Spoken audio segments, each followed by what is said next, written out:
Halo para pendengar dan sahabat suyanto.id. Kita ketemu lagi dalam channel pendidikan suyanto.id, sebuah channel untuk berbagi pengetahuan dan belajar sepanjang hayat. Nah, kali ini kita akan berbicara dengan narasumber kita yang luar biasa, Bapak Profesor Dr. Abdul Mukti. Beliau adalah Sekjen Pimpinan Pusat Muhammadiyah dan juga Ketua BSNP, Badan Standar Nasional Pendidikan. Nah, kali ini kita akan berbicara seputar Lailatul Qadar. Bagaimana yang akan kita perjuangkan, apakah kita mau mendapatkan atau tidak. Nah, kita sapa dulu Mas Mukti. Assalamualaikum warahmatullahi wabarakatuh. Waalaikumsalam warahmatullahi wabarakatuh. Ya, Mas Mukti, bahwa di puasa itu biasa tausiah-tausiah di masjid itu mengkategorisasikan 10 pertama bulan puasa, 10 hari kedua, 10 hari ketiga, dan akhirnya kita sekarang sudah 10 hari ketiga, di mana di situ akan ada turun Lailatul Qadar. Bagaimana sebaiknya kita mempersiapkan diri untuk itu, Mas Mukti?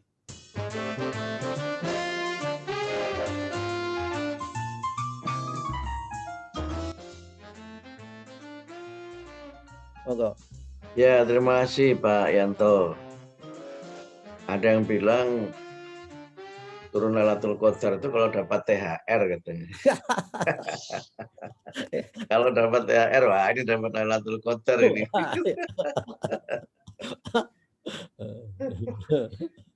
Tapi kalau kita lihat di dalam Al-Quran yang saya pahami, Lailatul Qadar itu memang ada disebutkan satu kali ya di dalam surat Al-Qadar itu.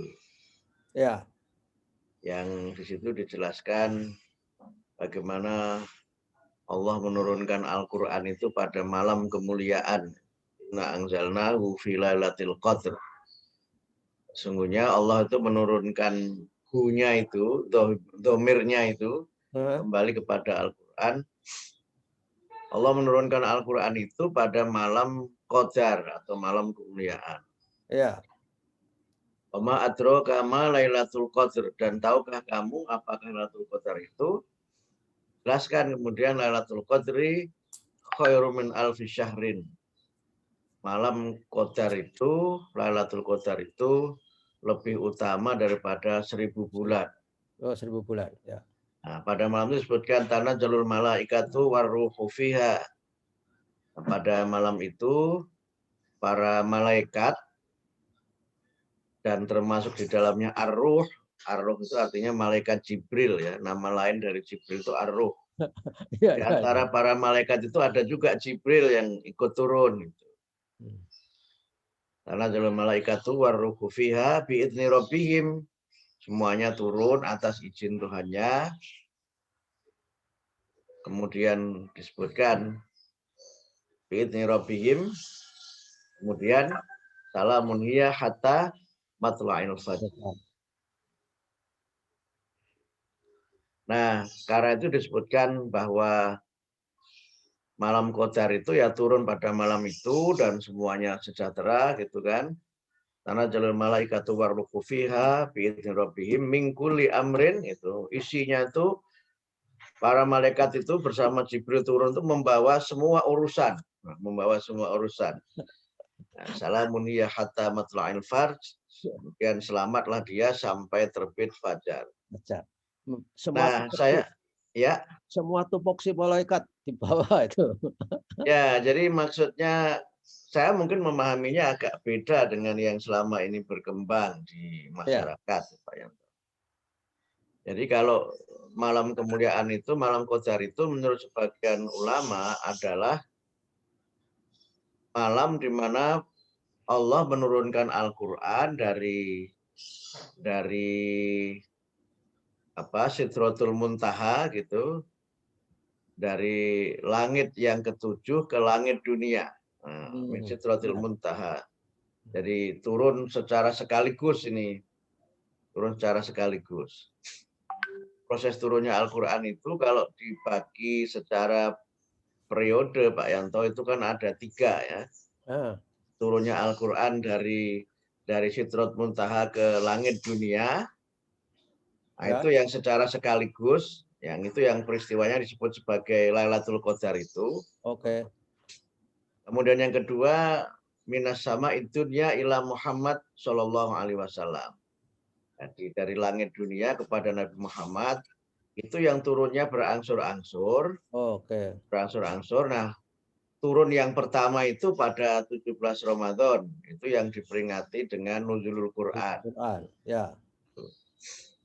Nah, tapi prosesnya ini berlangsung selama sekitar 23 tahun. Hmm. Saya menyebut 22 tahun, 2 bulan, 22 hari. Tapi Ya. tidak ada yang nyebut berapa jam, nggak ada. Nggak ada. Nah, ini turunnya tidak berurutan, tetapi setiap kali suatu ayat itu diturunkan, Nabi Muhammad menjelaskan kepada para sahabat, ini masuk dalam surat ini masuk dalam surat ini, dan seterusnya. Dan itu dicatat oleh para sahabat. Oke. Nah, yang ketiga itu adalah proses di mana kita ini mengamalkan Al-Quran dalam kehidupan sehari-hari. Oke. Ya. Saya Pak Yanto nih baca surat Al-Alaq. Nah, terus diamalkan, ada perintah membaca, terus kita membaca. Ada perintah kita menghormati orang tua, mendoakan. Nah, itu kita menghormati, kita mendoakan. Itu menurut saya termasuk dalam pengertian turunnya Al-Quran itu. Oh, Jadi membumikan Al-Quran lah. Bagaimana ya. Quran itu kita amalkan. Membumikan itu beda dengan mengebumikan ya. Sangat beda. Bukan mengebumikan. Gitu. Nah, sekarang kalau kemudian kita kaitkan dengan Lailatul Qadar itu, memang ada beberapa hadis yang menjelaskan bahwa pada 10 hari terakhir bulan Ramadan, terutama pada malam-malam ganjil itu, Ya. ada satu di antaranya yang terjadi Lailatul Qadar. Nah, Lailatul Qadar itu secara timing itu ada yang menyebutkan ya mulainya dari malam sampai fajar.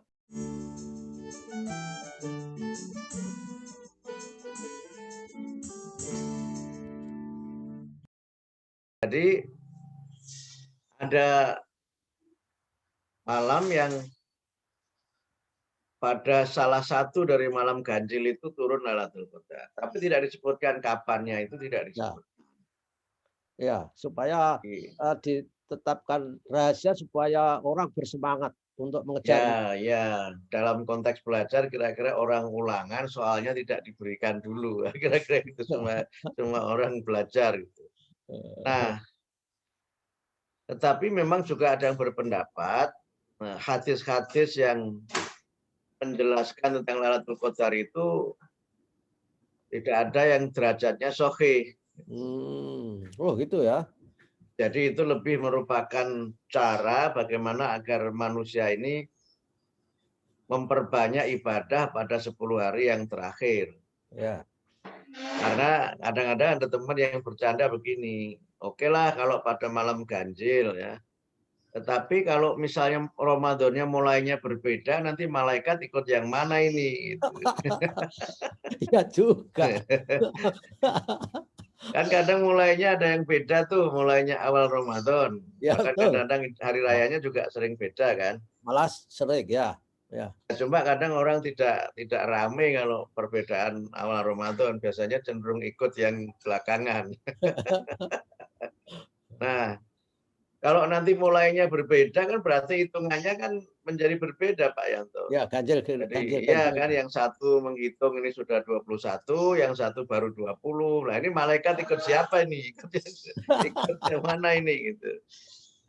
Nah, karena itu maka lepas dari segala perdebatan yang ada, ya memang kita ini harus memperbanyak ibadah pada masa-masa akhir bulan Ramadan.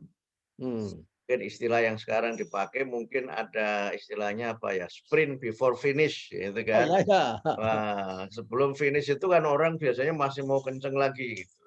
Atau kalau kira-kira sepak bola mau selesai, apalagi kalau kalah gitu ya, Ya. menjelang wah injury time itu kan kalau perlu bola nggak boleh out itu, nggak boleh ada Ya ya ya berhenti, ya ya. ya gitu kan. Ya. Gitu. Sehingga kita didorong untuk jangan sampai ada yang terlewat ini sudah mau selesai gitu. Atau kalau istilahnya orang bertanding, misalnya orang bertinju itu ada namanya second wind. Oh Nah, ya. udah semangat itu kan di tengahnya itu kelela-kelele gitu. Wah, giliran mau selesai, wah bakbuk-bakbuk lagi ya kira-kira begitu. Nah, karena itu maka ayat-ayat itu sebenarnya lebih merupakan motivasi ya, merupakan motivasi bagaimana agar umat Islam ini tidak melewatkan kemuliaan-kemuliaan yang ada pada menjelang berakhirnya bulan Ramadan. Betul. Ya. Soal apakah kemudian itu manusia mendapat atau tidak itu urusannya Allah dengan manusia, Ya, ya, bukan oke. urusan kita. Masa Allah didikte gitu. Nah, sehingga ya kan masa Allah didikte ini saya harus dapat. Jadi penjelasan mengenai tadi malam Qadar itu lebih mulia daripada 1000 bulan itu. Bulan. Menurut saya berkait dengan tadi Pak Yanto, turunnya Al-Qur'an dari Sidrat Muntaha ke langit dunia itu. Oh. Karena itu maka semua malaikat turun membawa Al-Qur'an itu. Hmm. Jadi pada saat turun pertama yang membawa itu semua malaikat termasuk Jibril. Ya, ya. Nah, tapi nanti pada saat turun yang kedua yang menyampaikan itu hanya Jibril saja, yang lain tidak ikut menyampaikan. Oh, ya, full team. Ya, jadi. Ya, jadi yang pertama itu full tim semua membawa itu. Nah, kenapa begitu? Ya saking pentingnya Al-Qur'an itu. Nah, kemudian mingkuli amrin. Nah, Quran itu di dalamnya berisi semua aturan yang berkaitan dengan kehidupan umat manusia ini. Ya. Aturan agar kita ini selamat dalam hidup di dunia dan hidup di akhirat. Ya. Nah, kemudian salamun hiya hatta matla'il fajr itu kalau manusia itu mengikuti Al-Qur'an itu, maka dia akan selamat kehidupannya itu. Hmm. Nah, kalau dia ikut semua yang ada dalam Al-Qur'an itu dia akan mendapatkan kemuliaan sehingga Al-Qadar itu kan artinya kemuliaan. Oke. Walaupun qadar juga bisa berarti kadar yang terkandung dalam sesuatu. Ya, ya, ya. Bisa berarti kemampuan. Oh, dia memang kadar kemampuannya cuma segitu kok. Nah, gitu. Oh, ini kadar emasnya 24 karat. Nah, itu kadar sesuatu yang terkandung. Tapi juga bisa berarti kemuliaan. Nah, salamun hiya hatta matla'il fajr itu, maka kalau orang itu mengikuti aturan Al-Qur'an dengan seluruh kemampuan yang dimilikinya, dengan semua kemampuan yang ada itu dia berusaha untuk mematuhinya, maka dia akan menjadi orang yang selamat, dia akan menjadi orang yang sejahtera. Hatta matla'il fajr itu menurut saya sehingga terbit fajar baru kehidupan yang lebih baik. Nah, Oh, kalau ya. menurut saya begitu. Jadi fajar itu bisa dimaknai waktu fajar. Hmm. Fajar juga bisa berarti harapan baru. Baru ya. Nah, Jadi makanya kan kalau ada fajar itu mesti akan ada matahari yang baru. baru Setiap ya. kali ada matahari mesti akan ada sesuatu yang baru, terutama rezeki yang baru. Baru. Nah, gitu kan sehingga itu tafsir yang barangkali tidak populer ya, tidak populer penjelasan ini. Nah, kembali kepada yang ditanyakan Pak Yanto tadi, lalu bagaimana kita mengisinya ini? Nah, kalau yang berkaitan dengan amalan-amalan yang mengikuti hadis itu, ya udah dilakukan saja pada setiap malam ganjil. Malam 21, malam 23, 25, 27, 29. Memang ada beberapa riwayat juga Pak Yanto, tapi Ya. ini juga ada mengatakan hadisnya juga dhaif ya. Hmm. Kalau malam itu ini bulan itu agak tertutup oleh awan, Awan. kemudian tidak ada angin gitu. Nah, itulah pertanda malam itu adalah Lailatul Qadar. Nah, gitu. Ada yang menandanya begitu. Nah, nanti besoknya ketika matahari terbit, matahari juga sama tertutup awan. Hmm. Makanya kan ada lagunya Bimbo itu kan. Nah, lagunya Bimbo itu kan menjelaskan begitu tuh. Ya. Yang apa ya angin tidak angin seperti berhenti, kemudian macam-macam yang lagunya itu Pak Yanto biasanya apal itu. Wah, saya nggak bisa Kalau nyanyi. saya bisanya lagunya Ayu Ting Ting saya. Nah, begitulah penjelasannya.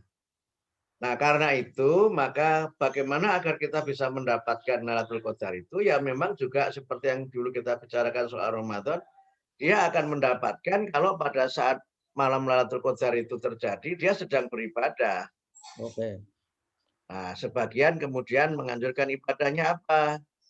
Ya, yang pertama dia melaksanakan qiyamul lail ya, qiyamul lail. Ya, ya, ya, ya. Salat malam kalau misalnya malamnya yang awal habis Isya sudah tarawih. Nah, pada saat sepertiga malam itu yang mulai dari tengah malam sampai yang terakhir sampai menjelang subuh itu dia bisa sholat tahajud atau Lanjut. Ya, sholat-sholat sunat yang lain gitu. ya, Nah, karena ini jumlahnya rokaatnya kan terbatas kan, rokaatnya ya, kan terbatas. Banyak-banyaknya kan 8 rokaat kalau tahajud itu. Nah, nanti mau ditutup witir monggo, tidak juga enggak apa-apa. Itu karena memang itu wilayah ikhtilaf. Karena ada yang berpendapat kalau sudah witir setelah tarawih, nanti setelah tahajud nggak perlu witir lagi. Ada yang ya, berpendapat. ya, Nah, karena itu yang dilakukan apa? Yang dilakukan adalah beriktikaf. ya, ya, ya. Itu Itu kan yang diperintahkan juga kan ya, pada 10 hari yang terakhir itu kalau itu ayatnya ada ya. Wala tubasyiruhunna wa antum akifuna fil masajid. Itu jangan kamu kumpuli istrimu sedang kamu itu sedang iktikaf di masjid. betul. Perintahnya beriktikaf itu. Nah, kalau tadi sudah sholat, iktikafnya bagaimana? Bisa zikir ya, membaca zikir-zikir, kalimat-kalimat thayyibah. Nah, kalau hafalan zikirnya terbatas, ya baca Quran. Quran itu juga zikir.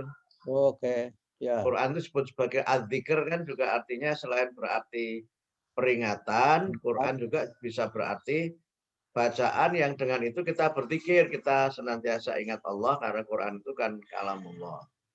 Nah, lalu kalau yang tidur bagaimana? Dapat apa enggak dia? nah itu yang aku saya tanyakan. Loh kan kalau dia sudah kalau tidurnya diniati ibadah dia dapat dong itu. Ya, Nah, menurut saya beda antara orang yang sedang tidur dengan orang yang sedang terjaga. hmm, Walaupun diniati tidurnya itu ibadah gitu. Ya memang untuk mereka yang pada saat malam itu beribadah baik dengan cara melaksanakan sholat-sholat sunnah maupun dengan membaca kalimat-kalimat thayyibah dan terutama ya zikir yang utama adalah membaca Al-Qur'an.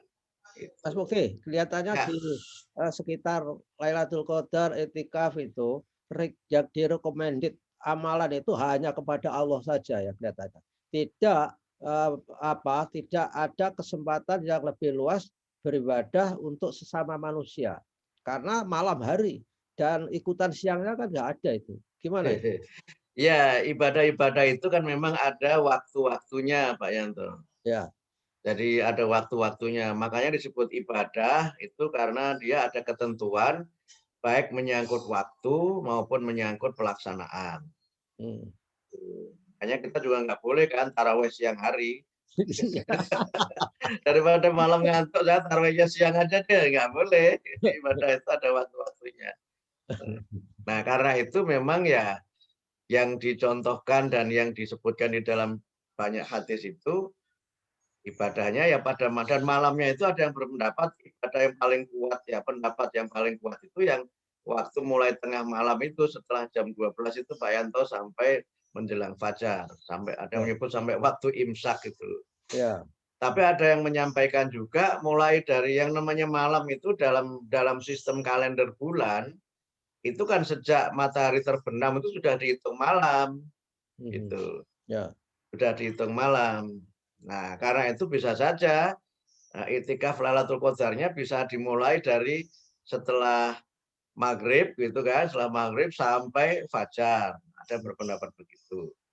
Tetapi kalau yang dimaksud dengan malam itu terutama sholat malam, itu kan ayat-ayat ini, kalau ini ayat ya, bukan hadis ya, itu adalah nisfahu awingkus, jadi separuh dari malam atau lebih kecil dari itu, jadi separuh malam atau sepertiga malam.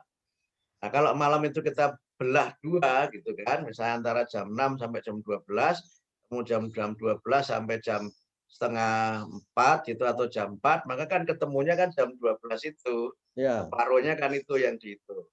Nah, itulah yang kemudian di dalam banyak ayat tentang Qiyamul Lail itu dikaitkan dengan keutamaan bagaimana kita beribadah di separuh atau sepertiga malam.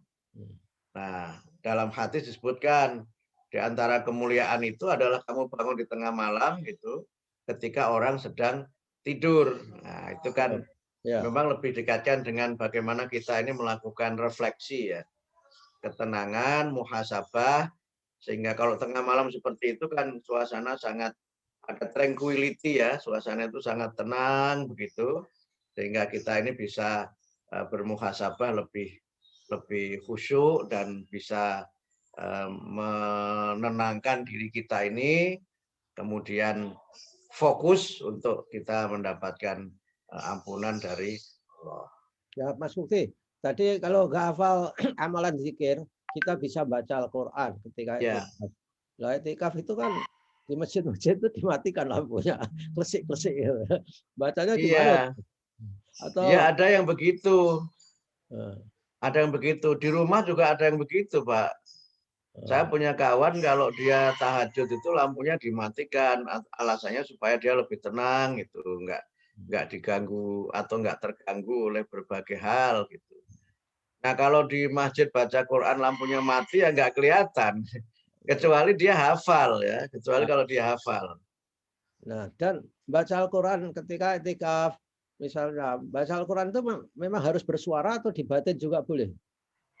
Memang sebaiknya bersuara, tapi tidak harus bersuara yang keras karena kan perintahnya waratilil Qur'ana tartila. Rotala itu kan membaca keras dengan bagus ya. Ya. Sehingga ada yang menerjemahkan rotala itu menyanyikan. Oh, seperti qiraah. Ya, karena itu penghayatan terhadap bacaannya sangat tinggi seperti kalau orang itu menyanyi. Jadi kalau orang itu nyanyi sedih ya ekspresinya harus sedih dong. Masa lagunya sedih tapi dia cengengesan misalnya bisa begitu. Nah, itu. Ya, ya. Sehingga ada yang memang berpendapat ya harus keras itu, tapi mungkin karena ini mungkin di masjid banyak orang bersama-sama ya kerasnya jangan kemudian apa seperti orang bicara di pasar itu banter-banteran bicara begitu. Ya, ya. Iya, mungkin ya datar seperti kita bicara dengan Pak Yanto begini, tapi tetap dengan penuh penghayatan. Dan ya tentu saja kalau melaksanakannya itu bersama dengan banyak orang ya usahakan supaya tidak mengganggu orang lain yang juga ingin mendapatkan ketenangan. Ya, ya oke lah. Mas Mukti, saya kira sudah banyak tausiah yang diberikan. Mudah-mudahan saudara-saudara para pecinta Suyanto.id kita semua bisa mendapatkan Lailatul Qadar, bisa beribadah yang sebaik-baiknya pada 10 hari terakhir bulan Ramadan ini. Terima kasih Mas Mukti atas waktunya. Sama-sama Pak Yanto. Dan kita sehat walafiat. Assalamualaikum warahmatullahi wabarakatuh. Waalaikumsalam warahmatullahi wabarakatuh.